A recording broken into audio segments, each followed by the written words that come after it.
दोस्तों, मई जून का महीना होता है। बारिश हो रही होती है। मनीषा अपने घर में अकेले होती है। तभी मनीषा के पिता प्रेमपाल लैट्रिन जाते हैं।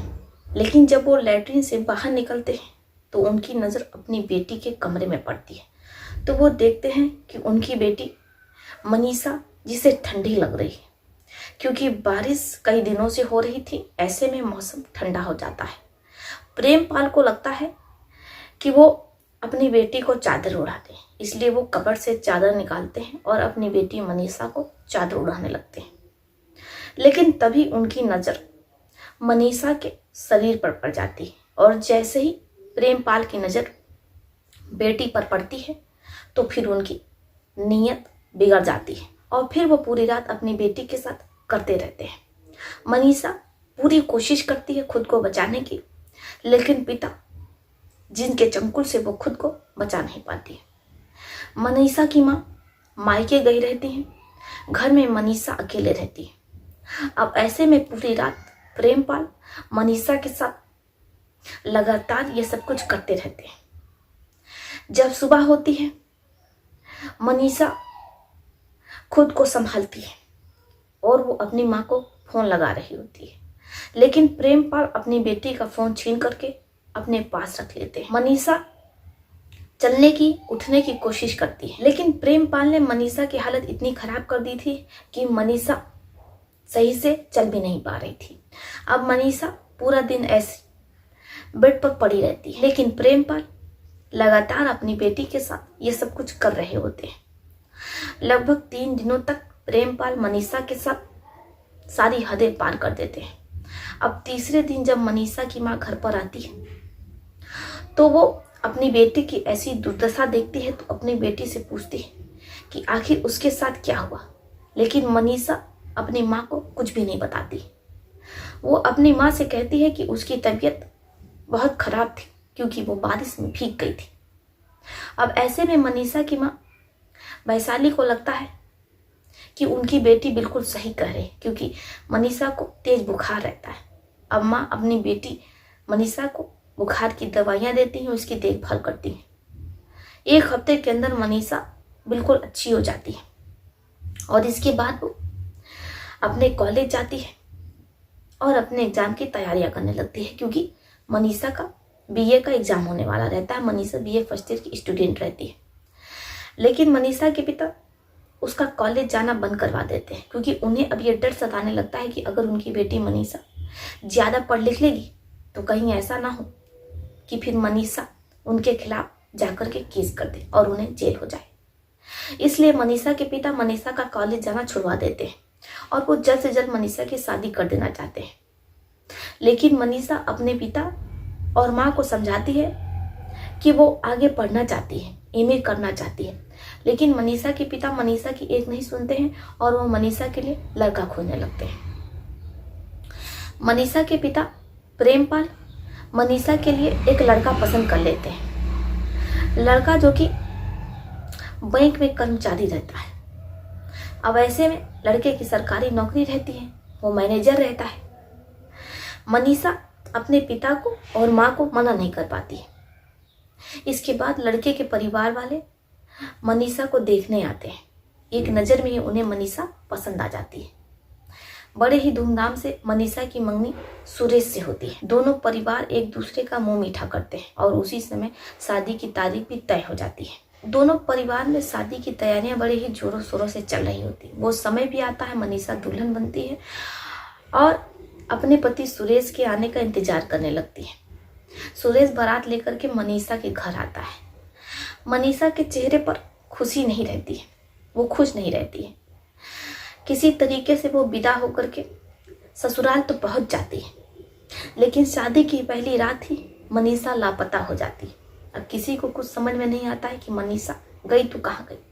ससुराल वाले थाने जाते हैं और वो मनीषा की गुमशुदगी की एफआईआर लिखवाते हैं। दुल्हन लापता हो जाती है। सुरेश के परिवार की बहुत बदनामी होती है, लेकिन 1 महीने बाद मनीषा वापस लौट आती है।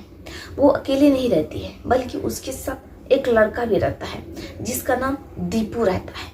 मनीषा दीपू को अपना पति बता रही होती है। मनीषा अपने पिता प्रेमपाल से कहती है कि हमारी शादी तो आपने सुरेश से जबरदस्ती करवाई थी, इसलिए हमने सुरेश से तलाक ले लिया और हम दीपू से प्यार करते हैं, क्योंकि दीपू हमारे कॉलेज में हमारे साथ पढ़ते हैं। ऐसे में हमने आपको समझाने की बताने की बहुत कोशिश की थी कि हम सुरेश से शादी नहीं कर सकते, लेकिन आपने हमारी जबरदस्ती सुरेश से शादी करवा दी। दीपू जो हमसे बहुत प्यार करते थे, जब उन्हें पता चला कि हमारी शादी हो गई है तो ये खुद की जान देने के लिए नदी के किनारे पहुंच गए थे। लेकिन हमने उन्हें बहुत समझाया कि देखिए, हम शादी तो कर रहे हैं, लेकिन हम कभी भी उनके साथ सुहागरात नहीं मनाएंगे, आप चिंता मत कीजिए। हम शादी की पहली रात ही वहाँ से फरार हो जाएंगे और आप हमें लेने के लिए स्टेशन पर आ जाइएगा। उसके बाद हम स्टेशन पर पहुंचते और दीपू हमें लेकर के बॉम्बे पहुंच जाते हैं और वहां पर हम दोनों एक दूसरे से कोर्ट में शादी कर लेते हैं। ये रहा हमारा लीगल शादी का सर्टिफिकेट और ये रहा हमारा सुरेश से डाइवोर्स का सर्टिफिकेट, आप देख सकते हैं। अब जैसे प्रेमपाल देखते हैं तो उनके पैरों तले जमीन खिसक जाती है। तभी वहां पर सुरेश और उसके परिवार वाले भी आ जाते हैं। दोनों परिवारों में काफी हंगामा होता है। अब आनंद फानन में बीच में पुलिस आती है। पुलिस दीपू और सुरेश दोनों को जेल में बंद कर देती है। किसी तरीके से दोनों के परिवार वाले 25-25 हजार दे करके दोनों को छुड़वाते हैं। मनीषा के पिता प्रेमपाल कहते हैं कि बेटा, तुम्हारा पति दीपू तो कोई कामकाज नहीं करता, उसकी नौकरी चाकरी भी नहीं है और उसके माता पिता का भी कुछ अता पता नहीं है। हमने तो तुम्हारी शादी सरकारी नौकरी वाले मैनेजर से करवाई थी, सुरेश से करवाई थी। तुम ऐसे में अपने पति सुरेश को छोड़ करके इस लफंगे दीपू के चक्कर में पड़ गई हो। बेटा, अभी भी समय है, तुम अपने पति के पास वापस लौट जाओ, क्योंकि अभी भी सुरेश ने तुम्हें तलाक नहीं दिया है, क्योंकि वो तुम्हें एक मौका देना चाहते हैं। लेकिन मनीषा अपने पिता की एक नहीं सुनती और वो दीपू के साथ ही अपने पिता के साथ रहने लगती है। इधर प्रेमपाल जो कि घर पर ही रहते हैं, वो भी कोई कामकाज नहीं करते हैं। किसी तरीके से गांव की जो खेती बाड़ी होती है उसी से परिवार का खर्चा चल रहा होता है।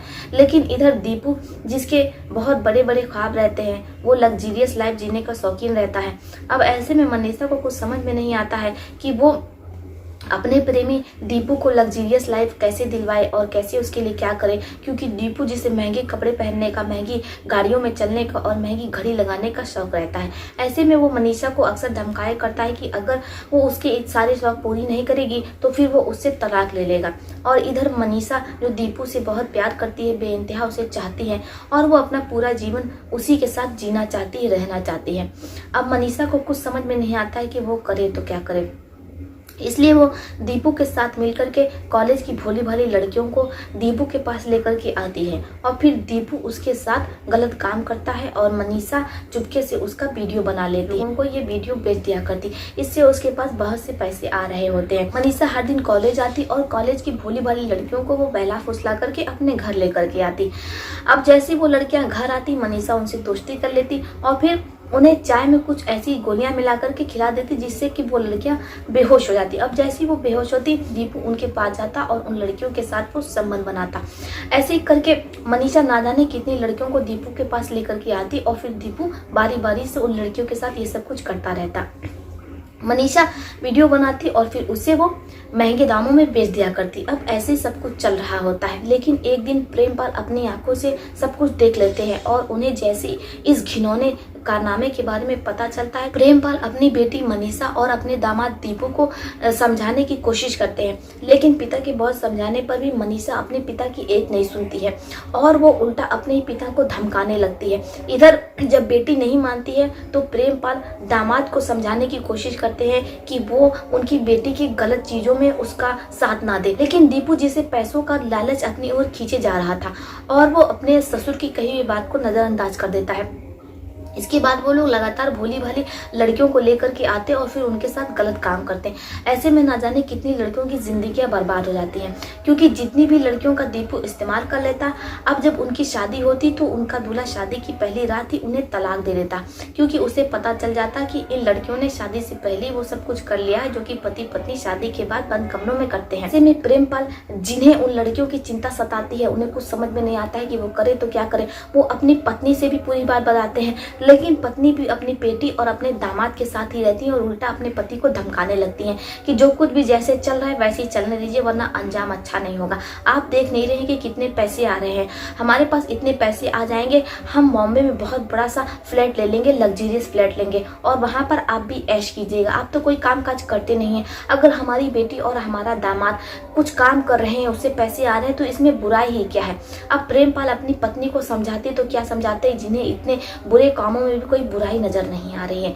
अब उन्हें कुछ समझ में नहीं आता है, इसलिए वो मनीषा के पहले पति सुरेश को फोन करते हैं। अब जैसे ही वो सुरेश को पूरी बात बताते हैं तो सुरेश फोन रख देता है और कहता है कि ठीक है, वो कुछ देर में उनके घर पर आ रहा है और वहां पर बैठ करके वो आपस में बात करेंगे और इस मसले का कोई ना कोई हल निकालेंगे। लेकिन एक दिन सुबह 9:30 बजे मनीषा का पहला पति सुरेश अपनी पत्नी को लेकर के मनीषा के घर पर पहुंच जाता है और वो अपनी पत्नी को दीपू के हवाले कर देता है। 15,000 रुपये चाहिए। ऐसे में अगर तुम्हारा पति दीपू हमारी पत्नी के साथ ये सब कुछ करेगा जो वो बाकी लड़कियों के साथ करता है और उसके बदले में हमें 15,000 रुपये मिल जाने, तो हम हर दिन अपनी पत्नी को दीपू के पास, तुम्हारे पति के पास लेकर के आएंगे। अब जैसे मनीषा ये सुनती है तो वो मुस्कुराती है और वो सुरेश की पत्नी को अपने पति दीपू के कमरे में भेज देती है। दीपू सुरेश की पत्नी का भी वही हाल करता है जो कि वो बाकी लड़कियों के साथ किया करता है।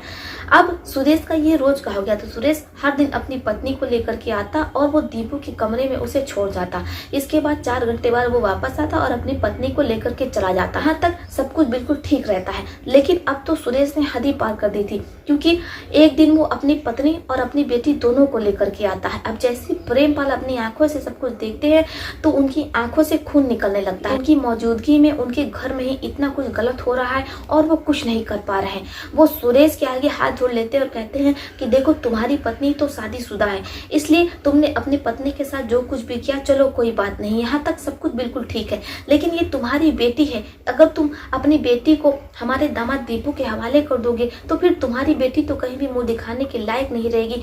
सोचो, कल को जब ये बड़ी हो जाएगी तो इसे शादी कौन करेगा। प्रेमपाल जिद पर अड़ जाते हैं और वो सुरेश की बेटी को लेकर के वहां से फरार हो जाते हैं। इसके बाद दीपू, सुरेश और मनीषा प्रेमपाल के पीछे पीछे भागने लगते हैं। जैसे उन्हें मौका मिलता है वो प्रेमपाल को और सुरेश की बेटी रिया को दबोच लेते हैं। इसके बाद वो दोनों उन लोगों को पकड़ करके घर लेकर के आते हैं।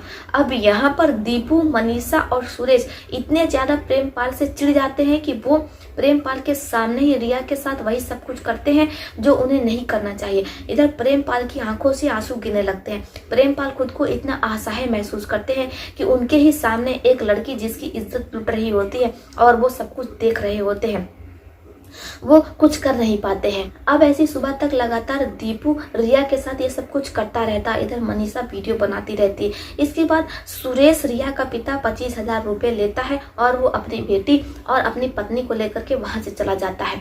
अब सुरेश का ये रोज का हो गया था, वो अपनी पत्नी के साथ साथ अपनी बेटी को लेकर के आता और दीपू उसके साथ ये सब कुछ किया करता। पानी सर से ऊपर उठ चुका था। प्रेमपाल को कुछ समझ में नहीं आता कि वो करे तो क्या करे, इसलिए प्रेमपाल मन बना लेते हैं कि वो मनीषा, दीपू और सुरेश के खिलाफ FIR लिखवाएंगे। वो थाने जाते हैं और मनीषा, दीपू और सुरेश के खिलाफ FIR लिखवाते हैं, साथ में अपनी पत्नी के भी खिलाफ। लेकिन पुलिस वाले प्रेमपाल को वहां से धक्के मार के भगा देते हैं, क्योंकि दीपू और मनीषा के पास इतने पैसे होते हैं कि वो पुलिस वालों को अपने जेब में रख करके घूमते हैं। अब प्रेमपाल को कुछ समझ में नहीं आता है कि वो करे तो क्या करे। इधर मनीषा, दीपू और सुरेश लगातार प्रेमपाल को धमका रहे होते हैं कि अगर वो दोबारा थाने में जाएंगे, FIR लिखवाने की कोशिश करेंगे तो फिर इस बार वो लोग उन्हें जान से ही मार देंगे। लेकिन प्रेमपाल अपनी जान की परवाह किए बिना वो मासूम लड़कियों के हक के लिए लड़ते हैं और इसके बाद वो छुप छुपा करके जिला के DM के पास जाते हैं। जैसे ही DM के पास पहुंचते हैं वो पूरी बात बता देते हैं, लेकिन DM कहते हैं कि देखिए, आपके पास कोई साक्ष्य नहीं है, सिर्फ मुँह जुबानी हम आपकी सुन करके कोई भी कार्रवाई नहीं कर सकते। अब प्रेमपाल को कुछ समझ में नहीं आता है कि वो करे तो क्या करे, इसलिए वो प्लान बनाते हैं और अपनी पत्नी को बहुत समझाते हैं। अब ऐसे में जो प्रेमपाल की धर्म पत्नी रहती हैं वो अपने पति की बात मान लेती हैं और उन्हें लगता है कि वो किस तरीके से गलत रास्ते पर जा चुकी थी, अब समय है कि वो सही रास्ते पर लौट आए।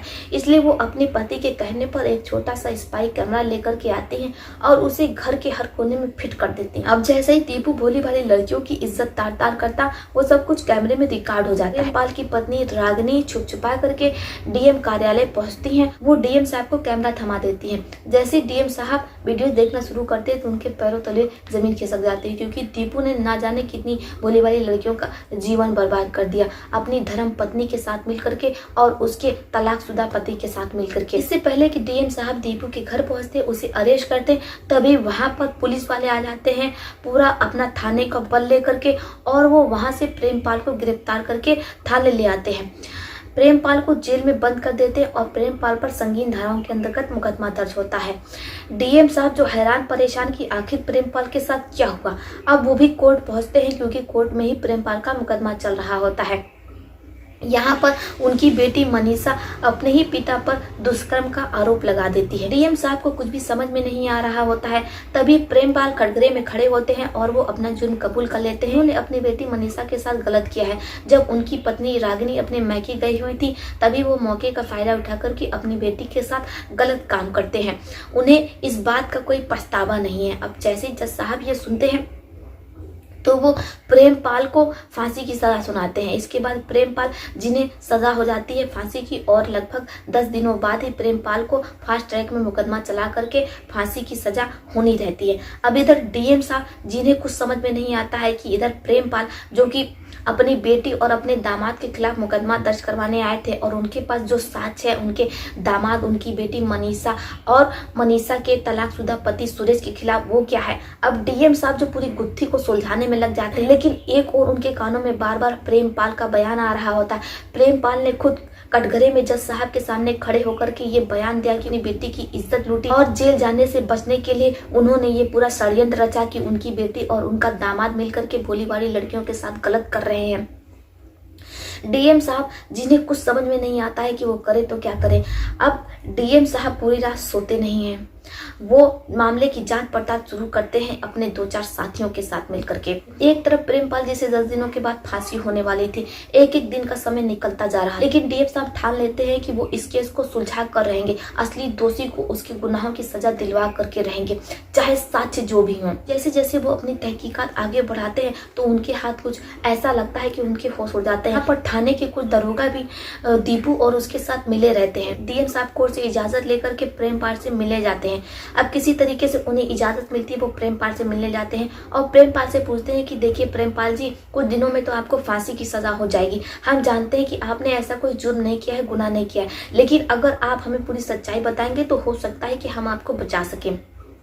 अब प्रेमपाल जिन्हें लगता है कि उन्हें तो फांसी हो ही जाएगी, लेकिन वो दोषी नहीं है, इसलिए वो डीएम साहब के सामने अपनी पूरी दर्द बयान करते हैं। अब जैसे डीएम साहब सुनते हैं तो उनके पैरों तले जमीन खिसक जाती है। इसके बाद डीएम साहब वीडियो लेकर के कोर्ट पहुंचते हैं और जज के सामने वो वीडियो चला देते हैं। अब जैसे जज साहब सुनते हैं तो उनके भी हाथ पांव फूल जाते हैं। प्रेमपाल जज साहब से माफी मांगते हैं, उन्होंने कोर्ट का समय गवाया और उन्होंने कोर्ट में झूठी गवाही दी, झूठा बयान दिया, क्योंकि उनकी पत्नी रागिनी, जिन्हें उनकी बेटी मनीषा और उनके दामाद दीपू ने उन्हें लापता कर दिया था और वो उन्हें लगातार धमकी दे रहे थे। वो कोर्ट में उन लोगों के खिलाफ बयान देंगे कि वो लोग भोली भाली लड़कियों को फंसा करके उनके साथ गलत करते हैं, तो फिर वो उनकी धर्म पत्नी रागिनी को जान से मार दें। इसलिए उन्होंने वही किया जो कि दीपू और उनकी बेटी मनीषा ने उनसे कहा था।